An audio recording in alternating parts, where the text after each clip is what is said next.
Hello Prosenjit, এখানে যে প্রবলেমটা সেটা হচ্ছে যে আমাদের প্রবলেম হচ্ছে যে tan square x dx, tan square x dx.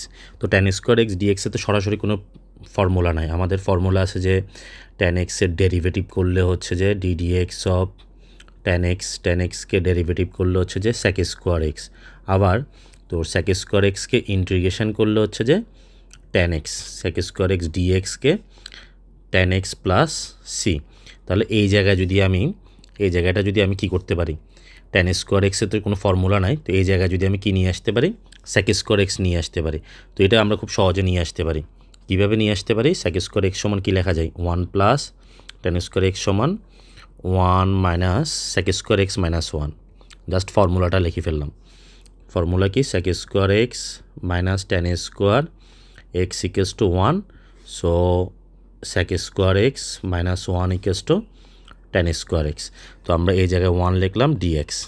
এখন sec স্কোয়ার এক্সকে তোর করলে ইন্টিগ্রেশন করলে কী হবে, সরাসরি ফর্মুলা লিখে ফেলতে পারোস। sec স্কোয়ার এক্সকে ইন্টিগ্রেশন করলে হচ্ছে যে tan এক্স, আর এক্সকে ইন্টিগ্রেশন করলে হচ্ছে এক্স, তাহলে tan এক্স প্লাস সি। এরপরে তোর আরেকটা নেক্সট প্রবলেম কী ছিল তোর? নেক্সট প্রবলেম হচ্ছে যে 1 minus sine x, 1 minus ddx of 1 minus sine x. এখন এটা তো ফ্র্যাকশানে আছে, তো যদি উপরে থাকতো তাহলে শর্টকাটে তুই করে ফেলতে পারতি, কিন্তু এখানে 1 মাইনাস সাইন এক্স এরকম অঙ্কগুলোতে আমি ক্লাসেও 4টা করাইছিলাম। তো এখানে এটা কনজুগেট টার্ম দ্বারা মাল্টিপ্লাই করবি। তো কনজুগেট টার্ম দ্বারা মাল্টিপ্লাই করলে 1 প্লাস সাইন এক্স, নিচে হচ্ছে 1 minus sine x into 1 plus sine x dx. ঠিক আছে? তো এরপরে কি করা যায়? এরপরে আমার ফর্মুলা করা যায় 1 মাইনাস সাইন স্কোয়ার এক্স, আর 1 মাইনাস উপর হচ্ছে 1 প্লাস সাইন এক্স ডিএক্স। তো 1 মাইনাস সাইন স্কোয়ার এক্সের ফর্মুলা কি? 1 মাইনাস সাইন স্কোয়ার এক্সের ফর্মুলা হচ্ছে কজ স্কোয়ার এক্স। জাস্ট এটা ইনপুট দিয়ে দিলি, 1 মাইনাস সাইন স্কোয়ার এক্স সমান 1 প্লাস সাইন এক্স, নিচে হচ্ছে যে কজ স্কোয়ার এক্স। তো কজ স্কোয়ার এক্সকে পার্ট করে ফেললে কি লেখা যায়? কজ স্কোয়ার এক্সকে পার্ট করলে তোর 1 by cos square x sine x by cos square x. এখন sine x by cos square x সমান কি? এটা তো আমরা জানি, sine x by cos square x. তো কজ স্কোয়ার এক্সকে দুইটা লিখতে পারস তুই, যে sine x by cos x into cos x, তাহলে 1 বাই ইন্টু কজ এক্স। তাহলে এটা সমান হচ্ছে যে তোর tan এক্স, আর এটা সমান হচ্ছে যে sec এক্স। তো সরাসরি ফর্মুলা বসাই দে। এরপরে এটা সমান তুই লিখতে পারিস sec square x plus tan x, sorry sec x tan x, sec x আগে লিখতে পারিস, sec x tan x.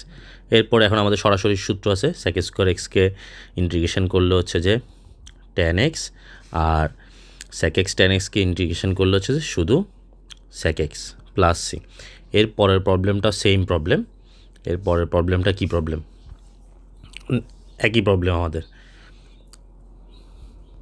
Integration of, এটা কি ছিল তোর 1 মাইনাস, আরেকটা কি 1 মাইনাস সাইন এক্স, আর হচ্ছে 1 প্লাস সাইন এক্স। তো সেম প্রবলেম, কনজুগেট টার্ম দ্বারা মাল্টিপ্লাই, এটাকে অন্যভাবে করতে পারস, 1 প্লাস সাইন এক্স। তো 1 প্লাস সাইন এক্সকে তুই লিখতে পারস 1 minus sine x, 1 plus sine x into 1 minus sine x. তাহলে লব হরকে মানে উপরে নিচে নিউমারেটর অ্যান্ড ডিনোমিনেটরকে আমরা কনজুগেট টার্ম দ্বারা মাল্টিপ্লাই করলাম। তো উপরে কি আসতেছে? উপরে আসতেছে 1 মাইনাস সাইন এক্স, যদি জাস্ট একটা মাইনাস আসবে আর কি, 1 minus cos square x dx. So 1 minus sine x, নিচে হচ্ছে সরি এখানে ভুল লিখলাম, আমি একবারে মাথায় বেশি কাজ করে, 1 মাইনাস সাইন স্কোয়ার এক্স, তাহলে এটা হবে যে কজ স্কোয়ার এক্স। একই প্রবলেম, জাস্ট এটা মাইনাস আসবে আর কি তোর, 1 মাইনাস তাহলে sec স্কোয়ার এক্স পার্ট করে ফেললি sec x tan x dx. তো sec স্কোয়ার এক্স করলে কী হবে, sec স্কোয়ার এক্স করলে tan x minus sec x plus c. আশা করি বুঝতে পারছস। এরপরে আমরা প্রবলেম থাকলে আমাকে জানাবি।